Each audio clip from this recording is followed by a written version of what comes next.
Today is November 4th, 2016, and I'm interviewing Jamal King in Taylorville, Illinois. Jamal is 43 years old, having been born on August 29th of 1973. My name is Sue Burkholder, and I will be the interviewer. And for the recording, would you please state what branch of service you served in and the time frame? I served in the United States Navy from February of 1994 until February of 1999. Okay. All right. Well, let's start with, can you just tell us where you were born and a little bit about your family? I was born in Joliet, Illinois in 1973. My mother moved us from Illinois to Atlanta, Georgia about 3 years later, and I pretty much grew up in Georgia until I joined the Navy in 1994. All right. Did you have siblings? No, I'm only child. Only child, all right. And did you have any other family members that served in the military? My mother is the only girl out of, let's see, eight children, and ironically enough, I'm the only child. So we're kind of like, the proverbial black sheep in the family. We're the, I'm the only child. She's the only girl. And we're the only ones that actually left Illinois. So yeah, that's kind of the funny part. The second thing is, all of my uncles except for two served in the military. Okay. And only one other uncle served in the Navy. The others were basically Marines and Army, and I think one Air Force. So it was kind of like a little rivalry between us once I joined the military and I came back for family visits, the little rivalry between basically Army and Navy, Army, Marines, so, that thing. Okay. That probably made for some interesting family get-togethers. Oh, yes. All right. And what were you doing before you entered the service? Well, I guess you could say being, away from my family and growing up in Georgia, kind of like during the 80s and 90s, I could say I ran the streets, not as bad as some, but I was not a choir boy either. I kind of officially dropped out of high school probably 11th grade, and I was just kind of like going from job to job, home problems, and I decided I need to do something. The funny thing is, I like learning, but I didn't like going to school because I don't like doing homework. But I'm one of those type of people that most teachers don't like. I'm the kid that can sit in the back of the room and literally stare out the window all day long, but I can still pass the test. Mm-hmm. So I kind of had that problem there. When I decided I need to do something with my life, I wanted to go to college, but of course I didn't have the college credits, and I was nowhere close to being graduate from school. I was like 18 years old, and I wasn't going to spend like another 2 years in school to finish, so I decided on the military. But no high school diploma, had to find some way to finish school, and for some strange reason, stupid or not, I applied to the Air Force Academy. I knew I wasn't going to get in. You need a congressional representative or a congressman to actually recommend you on top of astronomical academic achievements. They politely declined to accept me. So I went to talk to recruiters, and I just found a recruiter that was willing to work with me, and told me what I needed to do. They said you can go to an adult high school, for older people to get their high school diploma. So I did that at night. So basically I finished about 2 years worth of high school in probably about 7 months, and I went to the recruiter. Like I said, I was kind of running the streets at the time. I was also on probation, and the judge basically made it clear that you have to finish your probation, you have to finish high school diploma, you have to finish community service. Well, at that time, a lot of people would actually, go to the recruiters or go to the military to try to get out of court. And between the courts and the military, they kind of coordinated stories to see, who was trying to pull a scam. Mm-hmm. And I guess I fell into that category. They figured, well, the court said, we're not going to let you go to go in the military because we've heard this story before, and the recruiters heard the same thing from the other side. But my situation was, when I walked in the recruiting station, I like, look, I'm I came in the door and I told him, look, you can kill the sales pitch. I'm ready to go. Tell me how to get in. I told him my criminal problems, my academic problems. He closed his big folder and said, okay, what else you got? I took the ASVAB. I got a high enough score to pretty much qualify for any job I wanted. And he said, well, the only thing that stands in your way right now is you don't have a high school diploma and you're on court supervision.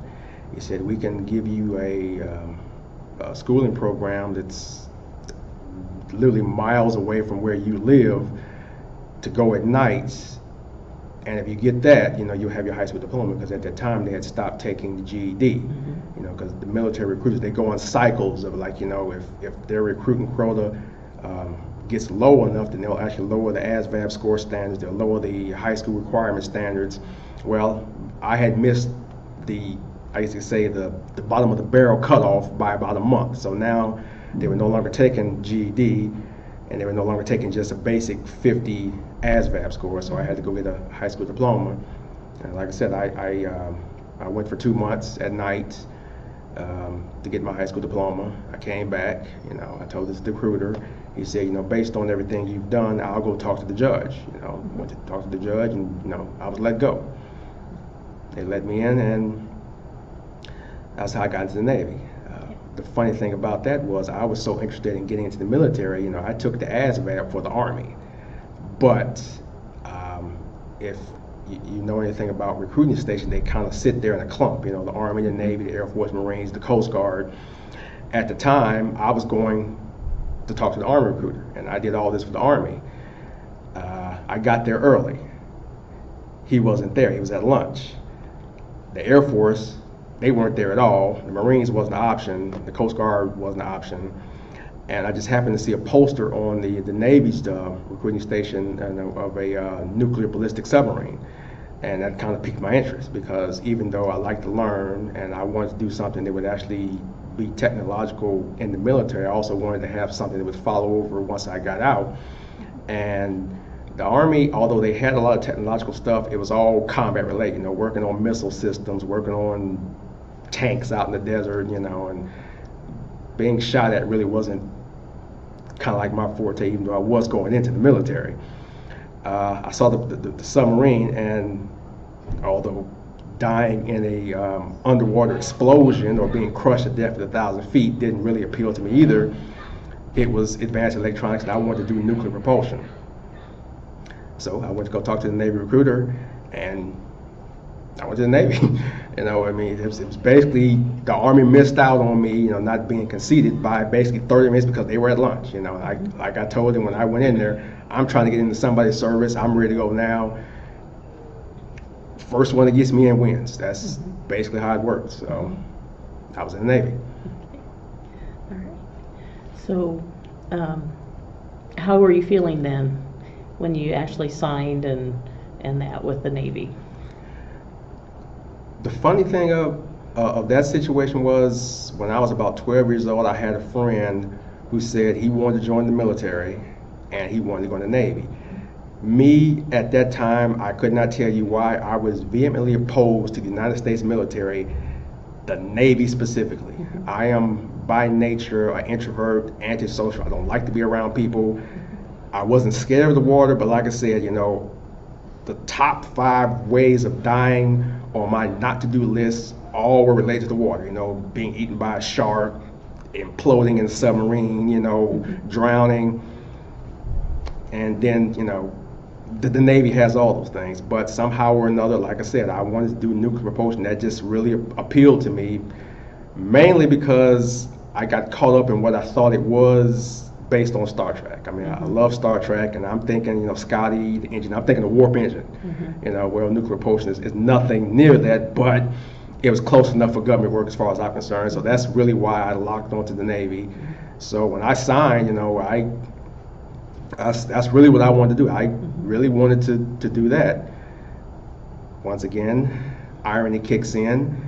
Due to my criminal, whatever, I had to have a waiver to come in. And it's a security risk, for someone to basically come straight in and go into a top secret field. So I wasn't offered the jobs that I actually qualified for, the jobs that I actually went in for. I was offered 3 jobs, which was meteorologist, A seaman apprenticeship was basically just the basic deck seaman, you know, painting the boat, swabbing the deck, and I think a cook. You know, although I qualified for advanced electronics on the submarine. He said, well, with your, you know, it wasn't a bad record, but you were on probation, and this is a top secret on the submarine. You know, even people without criminal records don't just go into that. So no, you have to go in and prove yourself as trustworthy and honorable, and then maybe you can go from there. Once again, anybody knows anything about the military, it doesn't really work like that. You know, there's always a catch. So in boot camp, being what we're called in the military or the Navy is undesignated, meaning you don't have a job when you come to boot camp. Basically, you just do whatever they tell you to do. They offer you what's called the A school, which is basically your first training school. My company commander was a fire control technician, which has nothing to do with putting out fires. It's actually the guys who work on the weapon systems on the ship. And he said, you know, you're eligible for this. He gave me and a bunch of other guys who were undesignated a list of jobs that you can get in boot camp. And I chose this one. You know, once again, irony kicks in. I couldn't do nuclear propulsion because, like I said, you need a top secret clearance, which they would have had to start months before you even went to boot camp. And there's no way that they can actually do that type of security clearance in the 2.5, 3 months of boot camp. You know, even if they had started, you know, it still takes 5, 6 months. You know, they go all the way back and talk to your kindergarten teacher type stuff. So, you know, I kind of lost out on nuclear propulsion, which is probably good for me and probably good for the military too. So. All right, so you're in basic training, and how was the basic training? Was it what you expected? Not even close. Like I said, I'm an introvert, antisocial, don't like to be around people. I stay to myself. When you go to basic training, you know, your company forms up, and it's roughly anywhere from about 90 to 100 people. I went to Orlando, you know, and Orlando, Florida, shortly before they closed. And, you know, beautiful sun, you know, nice weather, that type of stuff. But it's also where they train the females in the Navy. So you'll have half of your company will be male, half of your company will be female if you happen to get an integrated company, which I did. So enough people got there and we formed up to a company. Well, in the beginning, since nobody, as they say, has military bearing and you're fresh off the street, you know, when they put you in the room, you know, everybody's just talking and playing and joking. Well, since I came alone, had nobody to talk to, and I don't really initiate conversation, I was just standing there. I was actually staring into space. I was just standing, what they call on the line, staring at the wall, while everybody else was jumping around and horse playing. You know, I wasn't at attention, but it looked like that. So when my company commander came in, he noticed one guy out of 100 that was literally just standing like a statue, staring at the wall. He mistook that for military bearing. It was just me staring off in space, you know. So he offered me the job of what's called RCPO, which in other branches like the Army or the Marines would be the platoon leader. So literally within a week of being there, I was offered leader of the company, but I'm not what you call a leadership type person, but I didn't know that at the time. So now I'm responsible for not only myself, but also 99 other people trying to break out of civilian life into military training. So that was a culture shock. I spent a lot of time in the push-up position. So as you advance through basic training, are there any memorable events that happened? I mean, that was pretty memorable, but are there any other memorable events of things that happened while you were in basic that come to mind?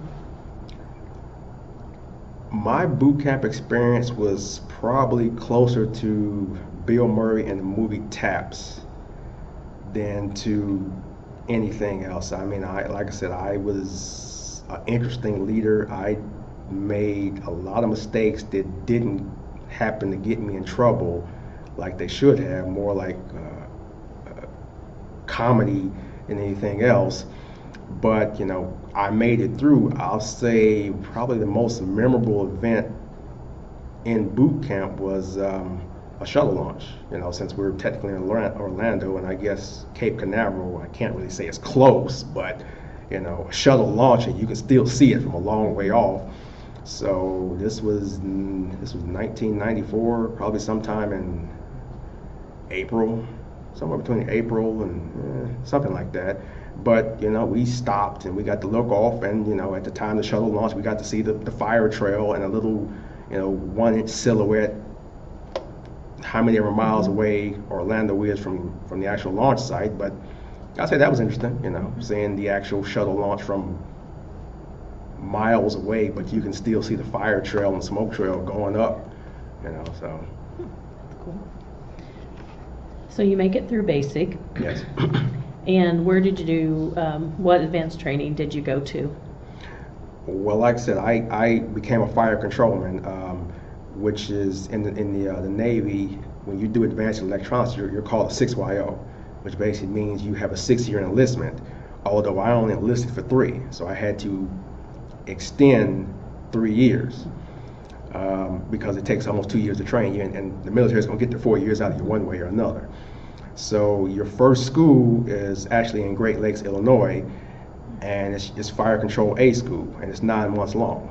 And basically in that school, at that time, and then shortly, about halfway through my training, they consolidated FCs, electronics technicians, which are called ETs, and basically in the advanced electronics field for the Navy, basically it goes nuclear power, the ETs, the FCs, and I think EWs. They're basically what's considered the Navy SEALs of the advanced electronics field in the Navy. They're the hardest schools technologically, in the Navy.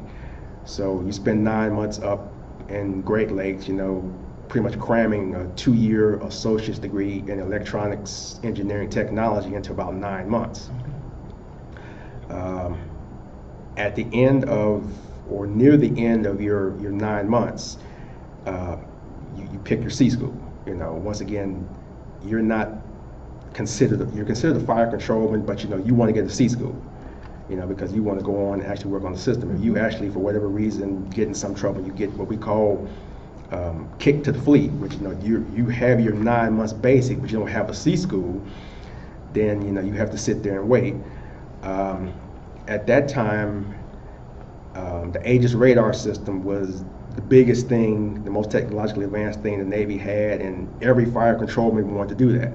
If you've ever seen a guided missile cruiser or even some of the destroyers, you'll notice they don't actually have the rotating radars that everybody associates with radar. They have like these, sitting up on the superstructure, like these big hexagonal like panels that kind of like sit in 360-degree positions in the front and the back of the ship. That's the Aegis radar. It's basically a radar that can see over the horizon, and it can see in all directions at the same time. It doesn't move, and it can link to other ships. And it's, at the time, 20 years ago, it's super advanced. Everybody wants it, but there's only so many spots to go around.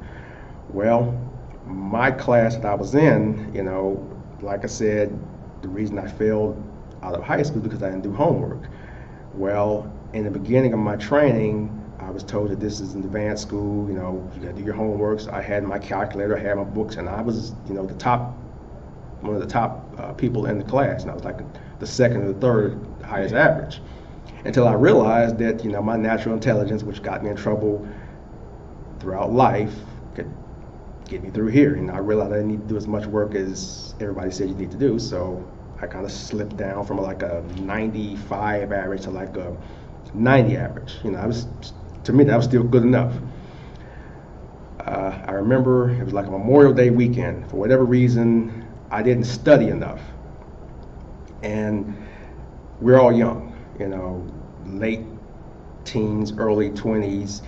Everybody's ideal of studying was to basically go out and party the night before. Test is on Friday, so basically Thursday night you leave class, you go out, you drink, you party, and you come back drunk and you sleep it off, and then you go take the test. Well, I don't drink, I don't smoke, I don't party. My ideal of partying was to actually go to the video arcade on the base and play video games.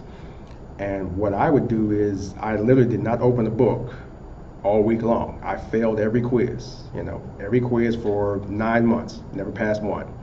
But I got a 90 or above on every test, because what I would do is Thursday night, I'd go do my routine, which was go to McDonald's on base, go to the video arcade, spend too much money, go back, go to sleep. About 3 o'clock in the morning, I'd get up and I'd literally read the week's material, up until they put the test in front of me. And somehow or another, I always managed to get at least a 90 on the test. Well, one week that didn't work, and I remember the week it was actually triggers. They're called like triggers and flip flops. It's an electronic device. Well, it was too much reading and it was too complex for me to actually get in my little cram session. So I failed that week. When you fail a week, you don't get to take that week over in that class. That class keeps moving forward with their graduation. They put you back in the class behind you. So that's what happened with me. I got put back in the class behind me. The only reason I didn't get kicked out of school altogether is because up until that fail, I had a 90 plus average, but I failed every quiz. Well, being a week behind, when my original class graduated, lo and behold, all 20 plus 30 guys in the class got Aegis orders, Aegis radar, everything that, the system that everybody in that school wanted. Those were the only orders for the 3 or 4 months previous and after. When my turn for my new class came around, no Aegis orders. So no radar whatsoever. I had a choice between Tomahawk, which was top secret, and something called CWIS, which is a radar guided Gatling gun. Tomahawk being top secret, just like in the military, they say, look, if you don't pass the security clearance, you go out to the fleet without the C school. I didn't think I could pass the security clearance, so I didn't choose Tomahawk. I chose CWIS, which was another 6 months in Dam Neck, Virginia, working on basically a radar guided Gatling gun. And that's literally how I chose that school, just a lack of options. So you went to 6 more months of school. Yes. And then when you completed that time, what did you do next? When I completed that time, just like in A school, once you get near the end of your school, you get to pick a ship of what they have available. Everybody knew I loved Star Trek, and I was at lunch at the time, and when I got back to school, my ship had been picked for me, because everybody in the class knew I loved Star Trek, knew I loved Mr. Spock, Enterprise, that type of stuff, and the USS Enterprise happened to be one of the ships that was up for being chosen. It was chosen for me. Everybody just determined, okay, we're not going to take this because we know Petty Officer King. He wants it. He'd probably kill us if we tried to take it anyway. But that's how I got the Enterprise. I can say it just fell into place. But it kind of fulfilled a prophecy that I had made, when I was 12 years old, not to be in the Navy, not to be around a lot of people. Well, our aircraft carrier has almost 6,000 people. So I literally ended up on the biggest, most populated vessel that the Navy has to offer by default, and it really wasn't as bad as I thought it was going to be, because by then, I was, I'm 18 months into the military. I attained the rank of V4 because it's a fast track advancement due to the length of time you spend in school and the technical nature and how hard it is to train you, how hard it is to keep you, that type of thing. But I enjoyed it. So what was it like aboard the Enterprise? Aircraft carrier is a moving city. I don't know the length of all carriers, but they're roughly about 900 to 1,000 feet long, which is about 3 football fields. They sit about 100 feet off the water. They really don't move.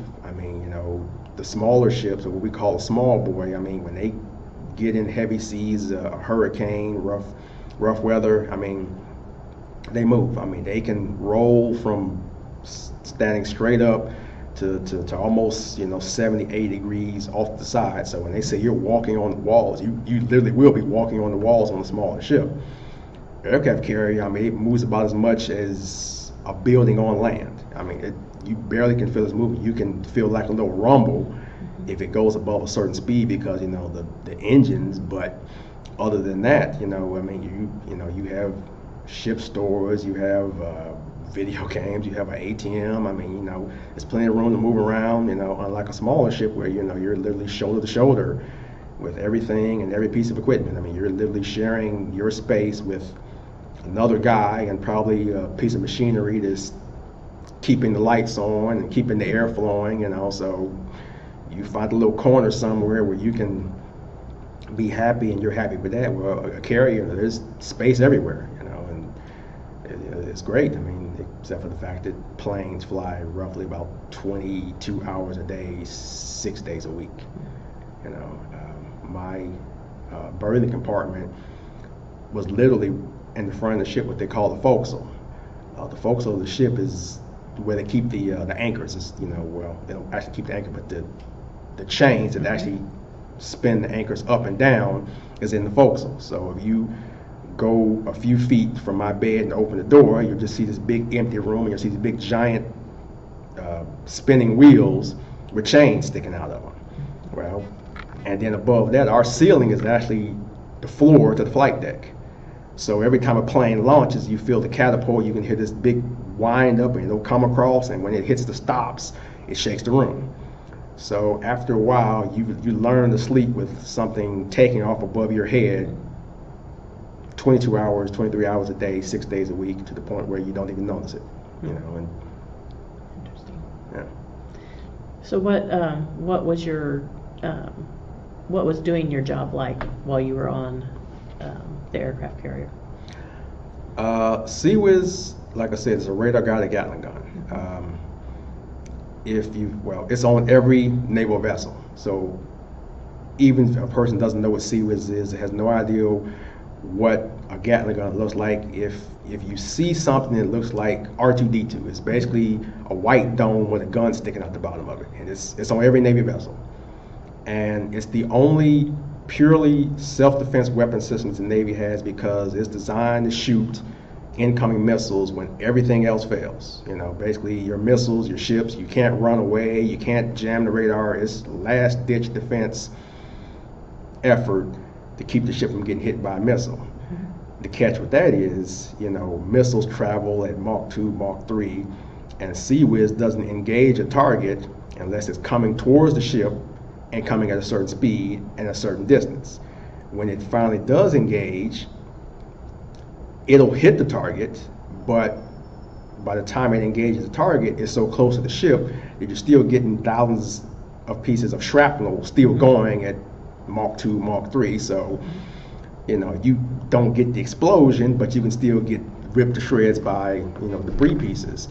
And basically, with the aircraft carrier being what you consider like a president with all the other ships, the Secret Service, a carrier stays a long way from the action. I mean, it'll be hundreds of miles away from any battle, and it'll send its planes out. And working on seas was just maintenance, just keep it running, like I said, it's a last-ditch effort. In case something happened where you need to use it, you had to keep it up. But it was kind of monotonous. It was just, since you're at sea, and even though you are pretty high off the water, sea spray and, water and salt air can still hit the gun, which will corrode the metal. So you spend a lot of time putting lubricant on the barrels and wiping it off and keeping it covered, and just spraying down salt off the gun to keep it running, and it's just maintenance. We spend a lot of time doing what they call PMS, which is preventive maintenance systems. And just every day you get up, you pick a card, and you do some type of maintenance thing. You test the radar, you test the guns, you test the motors.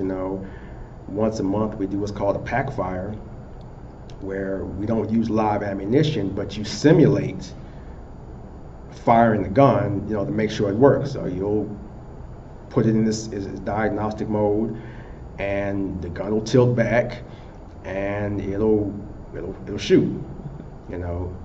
Sometimes, depending on doing the pack fire, it will be live ammunition, and it'll just shoot into what's called a radar window, and it'll just shoot off in the air, and the gun will actually see if it can find the bullets and find the window, and it's just like anything else. You're zeroing in a gun on this target, you know, and it's loud. You know, it's a really, really loud gun. You know, a lot of movies from, you know, Steven Seagal's Under Siege up until the newest one, Battleship, they show Seaweed shooting, but listening to it on TV does not do justice exactly how loud that gun is, because a radar-guided Gatling gun, or Gatling gun period, makes a lot of noise. This one shoots almost 3,000 rounds a minute of 20 millimeter armor-piercing rounds, which is close to about a 50 caliber round. So if you can just imagine a 50 caliber gun shooting 3,000 rounds a minute, you can just imagine how loud it is and just how much it will actually move, whether it's, you know, it's bolted to the deck, but it can still, you know, move the deck. You know, it's a lot of power, a lot of noise, and a lot of mess when, you know, you have to clean it up, which that's what I did pretty much, you know, day in, day out for 3.5 years. Wow. So overall, did you enjoy your time on the carrier, or was it just, you know, something maybe that, well, just did you enjoy your time? Let me ask that. Yes and no. Unfortunately, like the old saying goes, youth is wasted on the young. At the time, I didn't really appreciate the travel opportunities, the education opportunities, the many opportunities that I actually had then. 20 years later, you know, if I could do it over again, you know, I would have did, you know, a lot more than I did. You know, I was still stuck in my not wanting to really see the world type thing. You know, the Navy, you see the world. I mean, almost in every port, I didn't get off the ship. You know, not because I was afraid. It's just I didn't want to see the world. That's not why I joined the Navy. So I go to places that, you know, now people pay tens, if not hundreds of thousands of dollars to go to those places. You know, all of them. I'm there for free. I mean, they went to Pompeii. I didn't get off the boat. You know, they went to Israel and got to walk the route that Jesus just walked. You know, I didn't get off the boat. You know, St. Thomas, St. Croix, I didn't get off the boat. You know, Italy, they could have went, you know, to see the Colosseum. I didn't get off the boat. You know, so I regret not taking advantage of, you know, a lot of those travel opportunities. As far as the ship itself, I mean, you know, I had my issues. You know, it's an aircraft carrier. And like I said, you're around a lot of people, but as I look back on it now, yeah, actually I did enjoy it then from today's perspective, but at the time I didn't realize that I was actually enjoying myself. You know, Sure. It's just stupid youth, you know, so. So when you completed your time on the aircraft carrier, what did you go to next? Did you go to another duty station, or was that kind of the end of your service? Well, at the end of, you know, my 5 years, you know, as I stated earlier, advanced electronics is a 6-year enlistment. I initially enlisted for 3 years, and I was supposed to sign a 3-year extension. The Navy messed up somewhere, and they only gave me a 2-year extension, so I actually ended up doing a year less than I was supposed to. You know, I was supposed to get out in February of 2000. I got out in February of '99. When I got out, I stayed in Virginia, which is where the Enterprise was its home port. I stayed in Virginia for about another 1.5 to 2 years. I went to a technical college and got a associate in applied science degree in computer programming and information systems.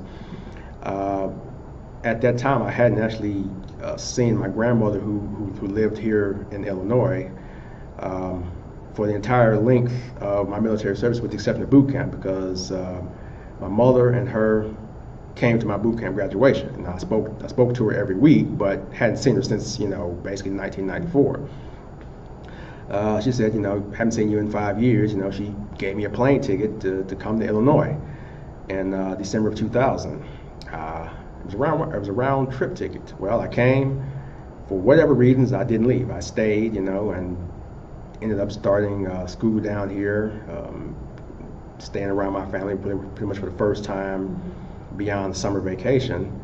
and I went to a junior college there, taking up electronics and I think just general education classes. Shortly after that, I transferred to DePaul University and was going for my bachelor's degree in computer science while working at a small little electronics company near where I live, working on electronic monitors. Mm-hmm. That's pretty much what I did for the entire length of time that I actually, from the time I left Virginia until 2006, I believe. All right. Well, did you find it easy to transfer or to adjust from military life back to civilian life? Okay, go ahead.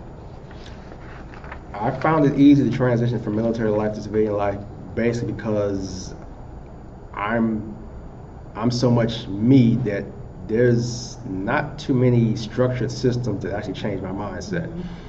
I had an uncle who had moved to Atlanta before I joined the military, who had a roommate who was actually in the Air Force, and he said, when you go into the military, it's going to change you.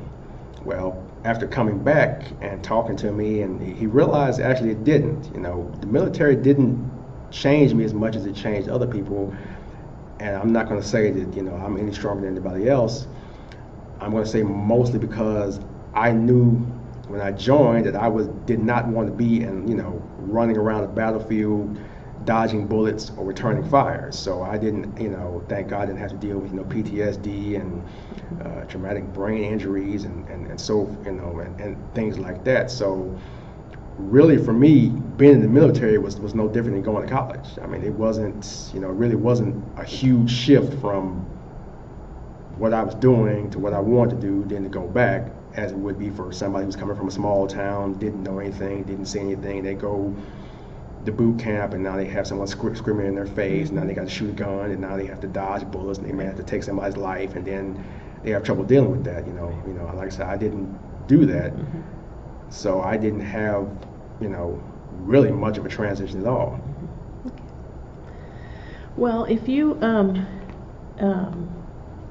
could think back, is there one thing that you would say is a life lesson that you learned from being in the military? Life lesson. Well, I'm going to say I would have stuck with my first mind. Like I said, I was young. I was trying to escape the stupid, youthful things that I had done to myself, dropping out of school, getting in trouble with the law, and basically not really having any direction in my life. I put enough of a foot forward and showing initiative and drive to get into the military, and then choose something that's technical that could actually benefit me once I got out. But at the same time, as they say, wherever you go, you bring you with you. So I put enough forward to actually give myself a chance forward, but then again, I also brought myself with me. So I kind of sabotaged a lot of what I was trying to do. I initially had joined the military. I was going to do my 20 years, become an officer, retire. Somewhere along the lines, that changed. Can't really say when and why, but by the time I realized that I wanted to really actively go after something better for my life, even though I was in the military and I was older, I was still too stuck in childish ways. So I'll say what I learned from the military was, take advantage of the opportunities you have when you have them. Some later bad decisions in my life, recently have reinforced that. You may want to do something today and you put off because you expect it'll be there tomorrow. Well, even if tomorrow comes, the opportunity may have left, or tomorrow may not come. There's this one saying that I've seen on church bulletin boards for years that I've always loved. It talks about a person who lives their life, going from 1 o'clock all the way through the life, and that they expect, I'm going to do all my dirt, all my sinning, all the stupid things, you know, up until 9, 10 o'clock, you know, expecting, you know, you're going to die at the 12th hour. So you figure, you know, you're going to go ahead and do everything you're going to do until 11 o'clock, expecting to die at 12. Well, you die at 10:30. I've learned that tomorrow's not guaranteed, you know, take what you can now, you know, not in a bad way, but, you know, if you have an opportunity to present itself, go for it, because tomorrow's not guaranteed to anybody. And, you know, if you let it go by, you know, you really have no one to blame but yourself. You know, and what happens is you'll come to the realization that I believe every person in the history of the world has come to. You did your stuff when you were young that was stupid. Someone older tried to tell you something. You didn't listen because, you know, you're 19, 20 years old, and what does this 40, 50-year-old person know? I mean, I used to have 50 years to live. Well, when you finally hit the age of the person that tried to instill wisdom in you, you realize that, wow, I just spent 20, 30 years doing nothing. You know, I basically had the opportunity to and you wasted it. And it's kind of regretful to actually regret such things, but you know, I'm 43 now, and I'm trying to actually make up for the last 20 years. So I'm hopeful that when I'm 63, I won't be looking back on the last 20 years saying, well, you know, I literally wasted 40 years from the first time I actually got a piece of good advice, and it took me 40 years to figure it out. So I'm only going to try to allow myself that first 20 years of stupidity, and then the 20 years to figure it out. So,